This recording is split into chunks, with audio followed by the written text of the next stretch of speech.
మీరు బయట వాళ్ళకి తెలియదు కదా, టర్నింగ్ లో కొద్దిగా స్లోగా రండి. ఎందుకు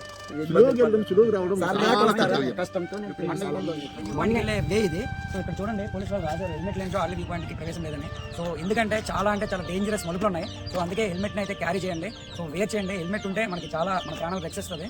సోది కాదు, నిజంగా అక్కడ 2 ఆర్డర్ పడిపోయి. సో కేర్ఫుల్ గా డ్రైవ్ చేయండి వచ్చేటప్పుడు. ఇది మొత్తం 3 మెంబర్స్ చనిపోయారంట. సో చాలా కేర్ఫుల్ గా రావాలి ఆటోల పైన, బైక్స్ పైన వచ్చేటప్పుడు. ఎందుకంటే డెడ్లీ టర్నింగ్స్ అన్నమాట. ఎంత నుచ్చు అయిపోయింది ఆటో.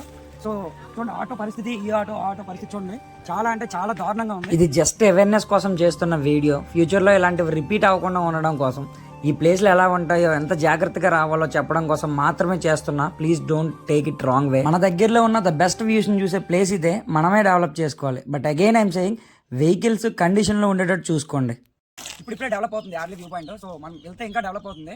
చాలా కష్టపడి చేశారు ఆర్లీ వ్యూ పాయింట్ ని. సో మనం ఎంకరేజ్ చేయాలి. సో సేఫ్టీ ప్రికాషన్స్ పాటించాలన్నమాట. Thank you.